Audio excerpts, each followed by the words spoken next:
Vous écoutez Sen Radio, il est 18h, l'heure du journal, voici les titres. 2 ans de prison, dont 6 mois ferme, plus de 150 millions de dommages. C'est la sentence rendue par le tribunal de grande instance de Fatick. Les 5 policiers du commissariat urbain de Fatick sont reconnus coupables de la mort de Lamine Koïta, nom du conducteur de Jakarta, décédé le 6 février 2020 à la suite des coups reçus. Pendant ce temps, les proches du défunt se félicitent du délibéré de la chambre criminelle. Affaire Abindour, Pierre Goudiaby Atepa, la chanteuse écope de 3 mois de prison avec sursis, en plus d'une amende de 100 000 et 8 millions pour dommages et intérêts. S'agissant du groupe des médias, les poursuites ne sont plus d'actualité. Incendie meurtrier à l'hôpital Magatte-Lô de Linguère. Le syndicat autonome des médecins, pharmaciens et chirurgiens dentistes du Sénégal s'érige en bouclier pour qu'il n'y ait pas de 2 poids, 2 mesures. Le SAMES impute la responsabilité de cet incendie qui a coûté la vie à 4 bébés à la tutelle. Au même moment, les jeunes pharmaciens expriment leur désarroi et alertent sur leur situation. Le Codifarm souhaite d'art l'application du décret autorisant l'ouverture d'officines, chose qui ne s'est pas produite pour eux depuis 2018. Covid-19, les autorités sanitaires recensent en l'espace de 24 heures 2 décès supplémentaires et 34 nouvelles infections.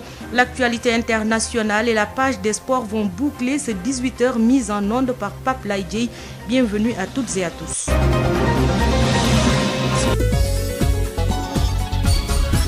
Josette Kali. Direction Fatick, les 5 policiers du commissariat urbain de Fatick incriminés dans la mort du jeune conducteur de Jakarta, Lamine Koïta, condamné à 2 ans de prison, dont 6 mois ferme plus 150 millions de dommages. Ils sont reconnus coupables de coups mortels, abus d'autorité. Le délibéré rendu, ils viennent seulement d'être arrêtés et conduits à la maison d'arrêt et de correction de Fatick. Les faits se sont déroulés le 6 février 2020 à la suite d'une opération de rafle Ngorsar. Sidi Mohamed Sidibé, Omar Lo, Demba Kebe, Biram Faye et Suleiman Li de la brigade de recherche du commissariat urbain de Fatick incriminés dans la mort de Lamine Koïta, un jeune conducteur de moto Jakarta le 10 février 2020, sont finalement condamnés à 2 ans de prison, dont 6 mois ferme pour coups mortels et abus d'autorité après leur placement sous contrôle judiciaire le 12 mars 2020. Ces 5 policiers reconnus coupables par la chambre correctionnelle du tribunal de grande instance de Fatick vont payer solidairement des dommages et intérêts à hauteur de 150 millions de francs CFA à la maman de Lamine Koïta et 1 million à Djibril Dabo, alias Poti, le rescapé appréhendé en même temps que son défunt camarade. Le juge d'instruction chargé de cette affaire va décerner un mandat d'arrêt pour envoyer ces 5 policiers qui ont comparu libres le 1er avril 2021 en prison. Ils avaient interpellé ces jeunes suspectés de détention et usage de chambres indiennes au quartier Bouban suite à une course-poursuite. Malgré une fouille infructueuse sur les mises en cause, les policiers les ont conduits à bord d'un véhicule jusqu'à la plage du centre Malango pour les bastonner en leur demandant de leur donner les noms de dealers avant de les abandonner sur place. Lamine Koïta est sorti de ses bastonnades avec des vomissements et a rendu l'âme quelques minutes après son arrivée à l'hôpital régional vers 15h le 10 février 2020. Les conducteurs de moto Jakarta ont déclenché une manifestation violente de 5 jours dans la ville avant l'ouverture d'une information judiciaire par le procureur près le tribunal de grande instance de Fatick pour une meilleure manifestation de la vérité. Ngorsar, Fatick, Sud FM. Dans cette affaire, toujours la tante du défunt Lamine Koïta s'est réjouie du délibéré de la chambre correctionnelle du tribunal de grande instance de Fatick à propos de leur fils. À en croire, la justice a bien tranché. Vous avez écouté Astou Balsek dans nos éditions en Wolof. Délibéré de l'affaire Abindour, Pierre Goudiaby Atepa, le tribunal condamne la chanteuse à 3 mois de prison avec sursis en plus d'une amende de 100 000 francs CFA et 8 millions de dommages et intérêts pour le groupe des médias. L'action est éteinte suite au désistement de Atepa qui a attrait à la barre Abindour pour diffamation. Incendie à l'hôpital Magatte Lô de Linguère. Le procureur ouvre une enquête, une information judiciaire contre l'ex-directeur et 2 autres agents. Le syndicat autonome des médecins, pharmaciens et chirurgiens dentistes du Sénégal sur le pied de guerre dans cette affaire. Le SAMES n'acceptera pas qu'on incrimine seulement le personnel car c'est une chaîne de responsabilité et à la tête le ministre de la Santé, le docteur Yeri Camara réagit et indexe aussi l'état du Sénégal. Il répond aux questions de Ndeye Mariam Ndiaye. Le matériel est bricolé. C'est juste du bricolage qu'on a. Ces tables chauffantes qu'on incrimine, on parle d'ampoules à 200 francs. Ce sont ces mêmes tables avec les ampoules à 200 francs qui sont retrouvées dans toutes les structures de santé. Maintenant, s'ils veulent, ils peuvent dire que là où il y a ces tables, c'est pas réglementaire et on ferme ces structures. Et nous, on attend dans nos bureaux que ça soit réglementaire. Mais dans toutes les structures de santé, dans chaque service, vous allez voir qu'il n'y a rien qui soit aux normes. Donc ça, c'est un diagnostic qu'on a posé. Les ressources humaines, il doit y avoir partout des équipes qui puissent faire la garde 3 fois 8 par jour. Et comme vous le savez, et dans le cas d'espèce de Linguère, c'est une seule personne qui devait faire la garde dans 3 salles en même temps. Comment cette personne peut être, en tout cas, tenue pour responsable, même si c'est un douloureux événement? Si le responsable existe, c'est l'État du Sénégal. C'est l'État du Sénégal qui n'a pas mis les moyens qu'il fallait là où il fallait. Mais ce n'est pas le directeur, ce n'est pas le médecin-chef, ce n'est pas l'infirmier qui sont des travailleurs qui viennent travailler selon les moyens qui ont été donnés. Et s'il y a une responsabilité, parce que c'est le directeur qui est le responsable de la structure, mais au-dessus du directeur, il y a quelqu'un, au-dessus de ce quelqu'un, il y a une autre personne. Donc on ne peut pas dire que si ça marche, c'est le président de la République, c'est le ministre, c'est ainsi de suite. Et si ça ne marche pas, c'est le médecin-chef ou bien l'infirmier, et l'assistant infirmier. Ceux qui avaient revendiqué la victoire, maintenant, ils ne revendiquent plus les mots. Non, c'est pas comme ça que cela va se faire. Il manque du matériel dans toutes les structures de santé du Sénégal. Le docteur Yeri Camara que vous pourrez écouter plus largement à la fin de cette édition. Il sera notre invité. Le collectif pour la défense des intérêts de la profession pharmaceutique lance un cri de cœur et alerte sur leur situation. Depuis 2018, il n'y a eu aucune possibilité d'ouvrir une officine pour les jeunes pharmaciens et sans aucune réaction et sans aucune raison. Le Codifarm réclame ainsi l'ouverture du dépôt sans délai de l'application du décret 2007-1457 de décembre 2007 autorisant l'ouverture d'une pharmacie pour toute population de 8000 habitants. Abdoulaye Diop. Le Sénégal est en manque criard d'officines de pharmacie à cause de l'impossibilité d'en ouvrir depuis 3 ans, selon le collectif pour la défense des intérêts de la profession pharmaceutique Codifarm. Dr Abdoukader Ndione est le président. Plusieurs centaines, voire des milliers de pharmaciens bien formés et prêts à servir vivent dans ces mêmes localités où ils sont réduits au chômage ou empêchés d'exercer. Car depuis 2018, il n'y a aucune possibilité d'ouverture d'officines de pharmacie pour les jeunes pharmaciens. En plus de cela, un projet de décret est en phase d'être signé pour durcir, selon le collectif, l'ouverture de pharmacies, d'où le rappel au chef de l'État. Nous ne sommes pas d'accord. C'est discriminatoire. Ils se sont débrouillés, ils n'ont vu aucun texte qui leur permette de mettre cette commission. Ils sont partis travailler sur un projet de décret. Et dans ce décret, ils nous parlent maintenant de cette commission. Le collectif demande au président de la République de ne pas signer le projet de décret discriminatoire. Le collectif pour la défense des intérêts de la profession pharmaceutique qui dénonce l'attitude du ministre de la Santé annonce un plan d'action. Nous allons vers des sit-ins et des marches. Après le ramadan, nous passons à la vitesse supérieure. C'est des sit-ins que nous allons organiser, c'est des marches que nous allons organiser. Déjà une marche qui va regrouper tous les pharmaciens dans cette situation. Par ailleurs, une pétition est lancée pour exiger l'application du décret 2007-1457 de décembre 2007 autorisant la création d'une pharmacie pour toute population de 5000 habitants. Abdoulaye Diop, adoption du projet de décret relatif au statut particulier des fonctionnaires de l'administration générale des collectivités territoriales. C'est une victoire, soutient le président de l'intersyndicale des travailleurs des collectivités locales. Sidi Ndiaye rappelle que c'est une vieille doléance des travailleurs et exhorte les services compétents à diligenter la mise en œuvre de ce décret dans les plus brefs délais.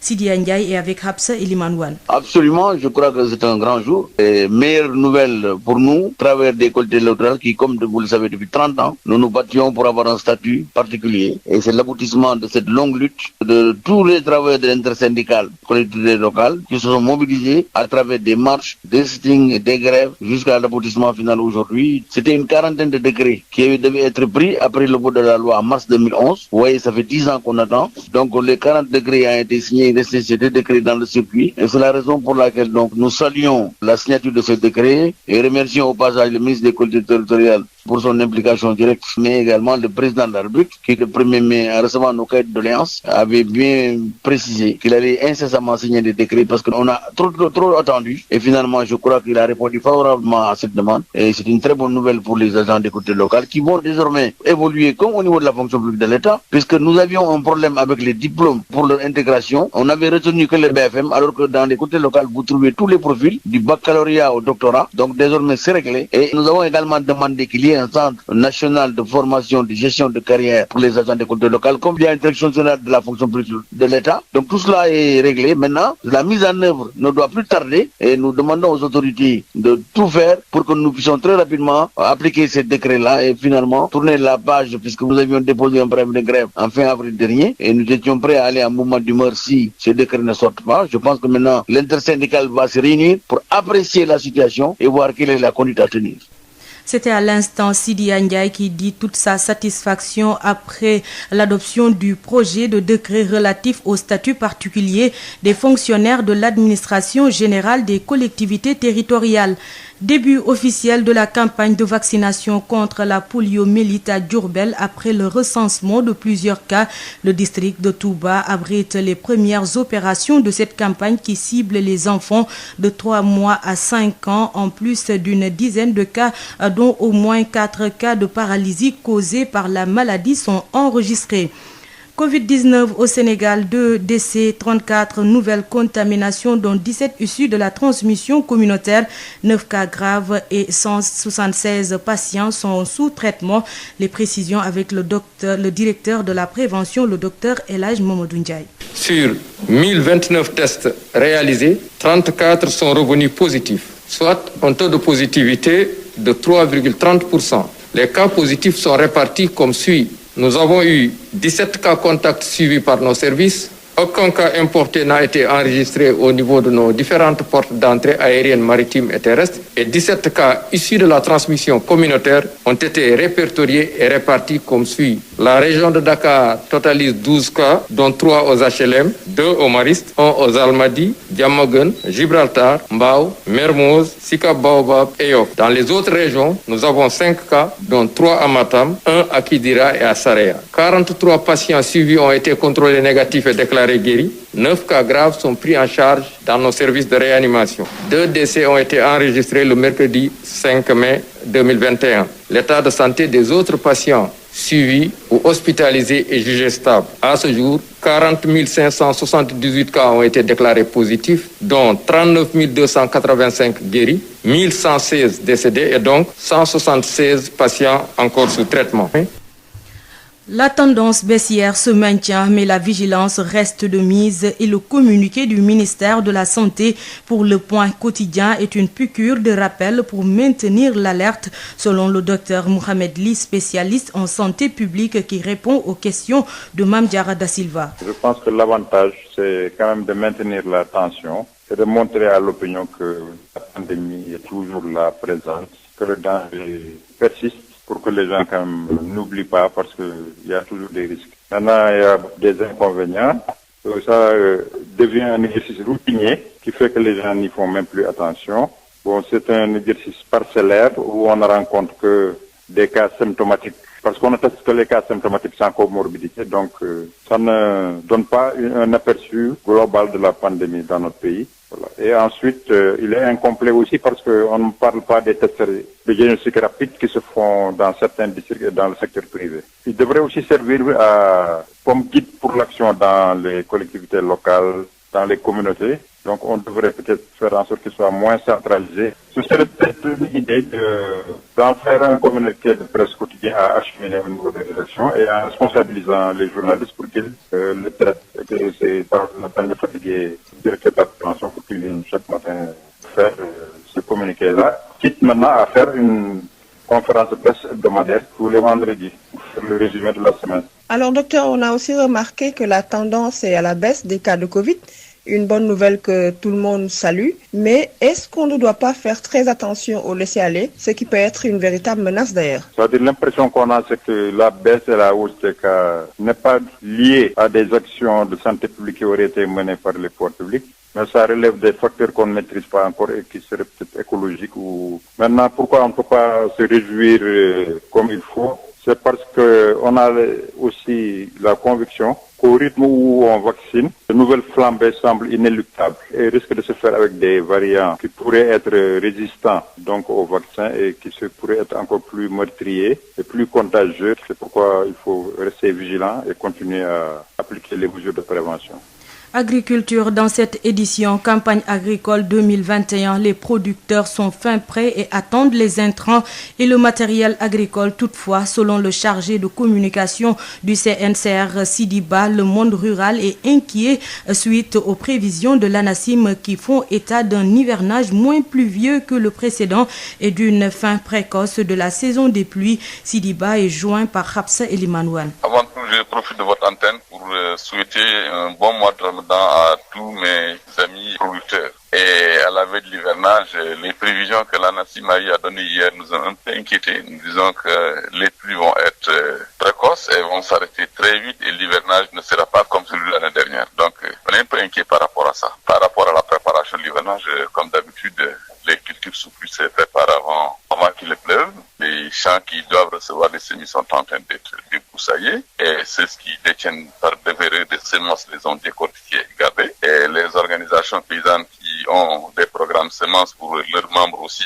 les ont bien stockés et bientôt ils vont procéder à la distribution. Et les commissions de distribution au niveau des communes et arrondissements sont déjà mis sur pied, les arrêtés sont en train d'être pris. Et nous attendons à ce que les opérateurs privés, stockeurs, désignés pour la fourniture des semences au niveau du monde rural le fassent très rapidement et en mettant l'accent sur la qualité et en jouant aussi sur le temps, comme les prévisions de l'ANACIM nous font savoir que l'hivernage va être très précoce. Et s'il est très précoce, et l'arrêt des pluies le sera aussi comme ils l'ont prévu au mois de septembre. Donc tout compte fait, nous sommes en train de préparer sereinement avec quelques graines, avec quelques inquiétudes l'hivernage 2021-2022. Le matériel, les semences ne sont pas encore sur place présentement. Et il y a quelques opérateurs qui ont commencé à le faire, mais c'est pas généralisé. Et le matériel aussi, on attend toujours, on attend les intrants, tout ce qu'il faut pour que l'hivernage démarre correctement. Au niveau de certaines commissions, on n'a pas encore mis en place tout cela. Mais je pense que ça ne va pas tarder aussi. Sud FM vous transporte partout au Sénégal et dans le monde. Sud International. Hors de chez nous, ancien enfant soldat et commandant de la rébellion de l'armée de résistance du Seigneur, Dominique Ongwen a été condamné ce jeudi à 25 ans de prison pour crimes de guerre et crimes contre l'humanité par la Cour pénale internationale. Selon l'ONU, la LRA a massacré plus de 100 000 personnes et enlevé 60 000 enfants.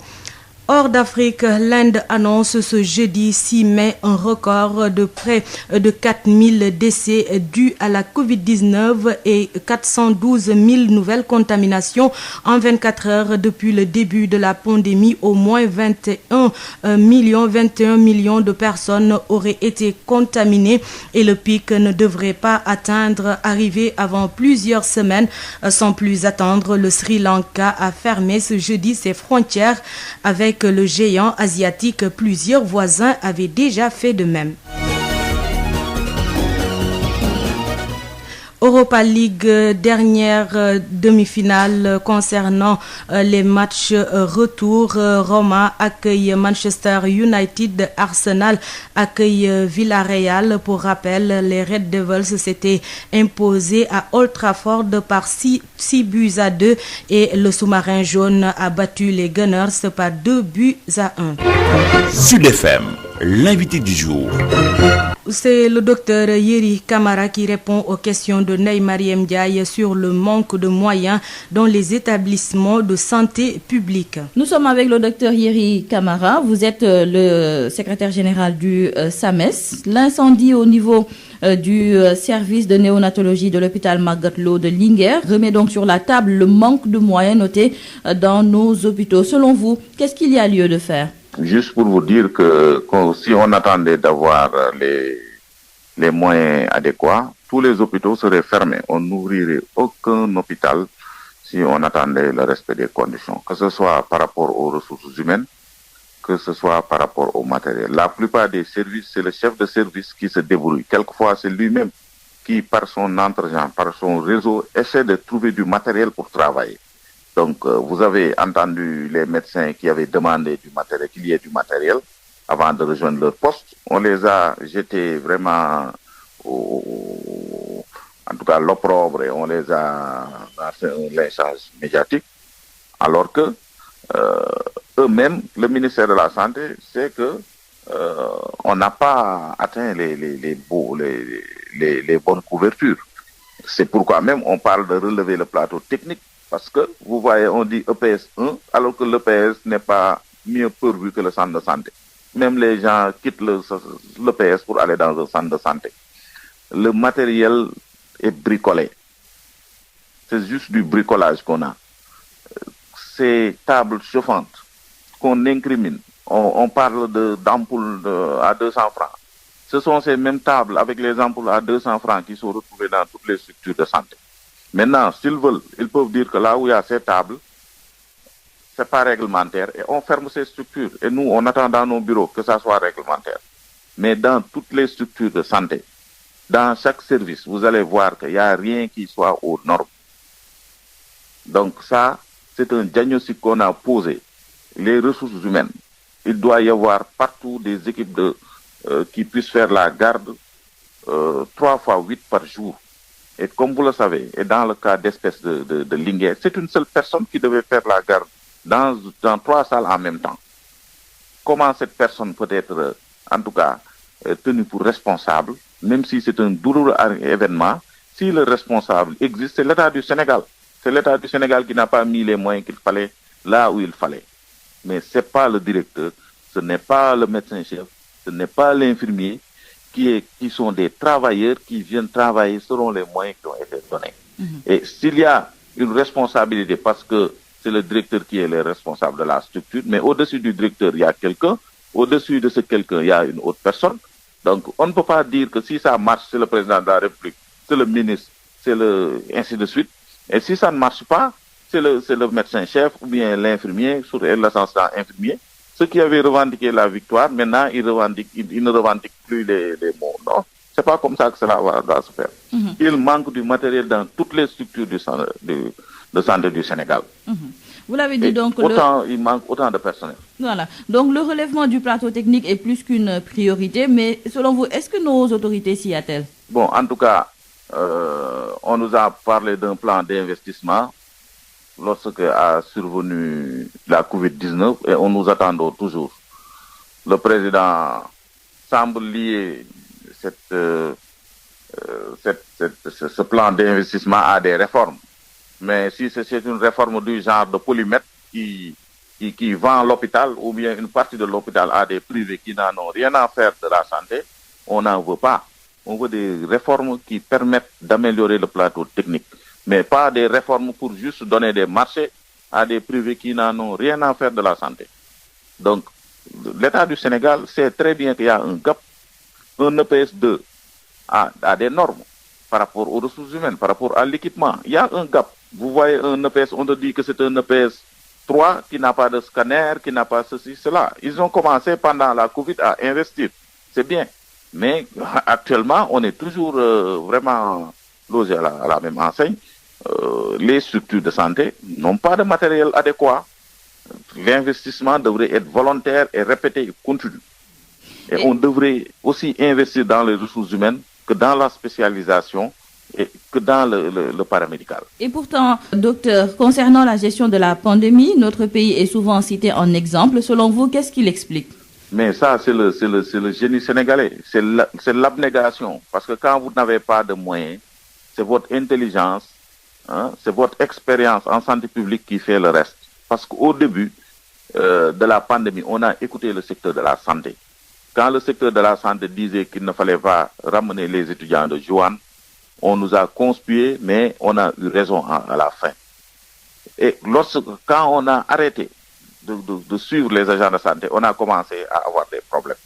Donc les succès qu'on a eus, certes nos dirigeants ont pris certaines décisions, de bonnes décisions, qui ont pu permettre en tout cas d'avoir des moyens tant soit peu pour travailler, mais c'est le secteur de la santé qui a donné des initiatives pertinentes et qui s'est dévoué. Et au fin fond du Sénégal, dans la plus petite région, on a pu prendre en charge des malades de Covid-19 avec le minimum de personnel.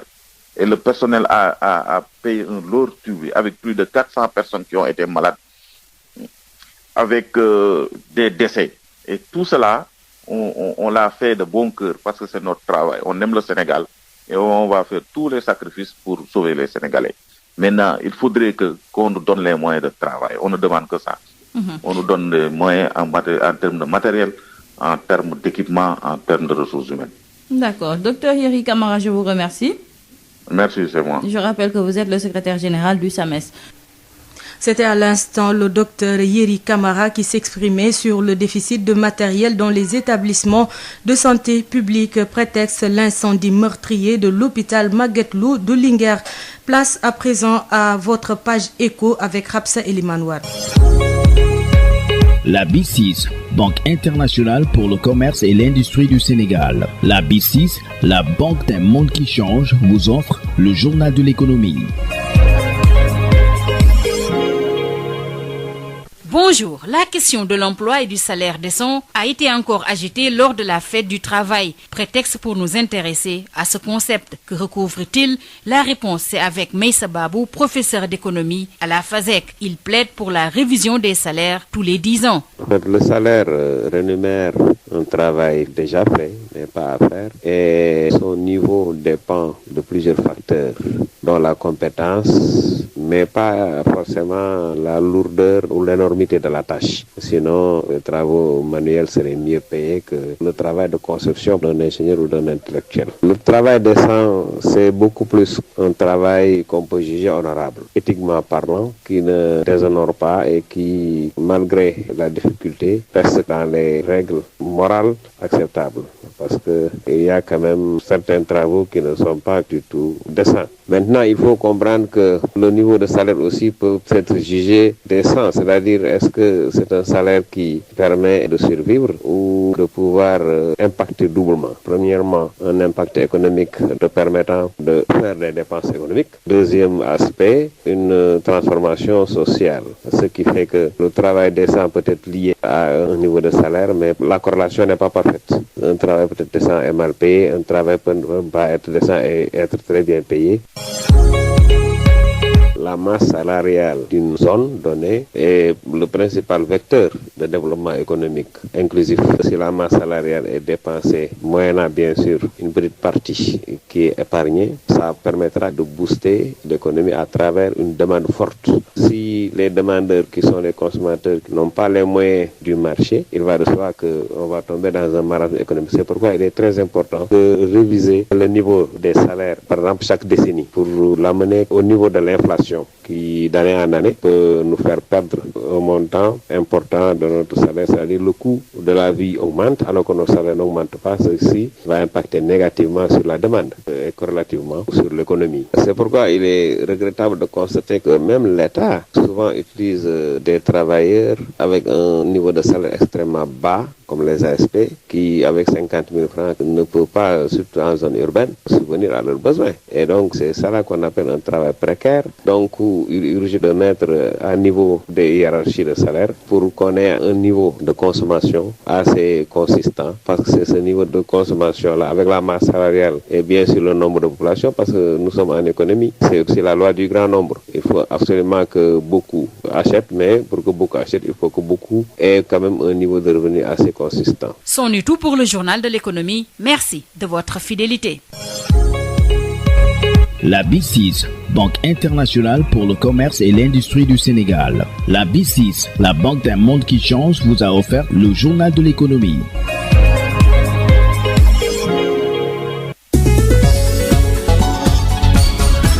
Josette Kali. C'est la fin de ce journal. Tout de suite, le rappel des grandes lignes.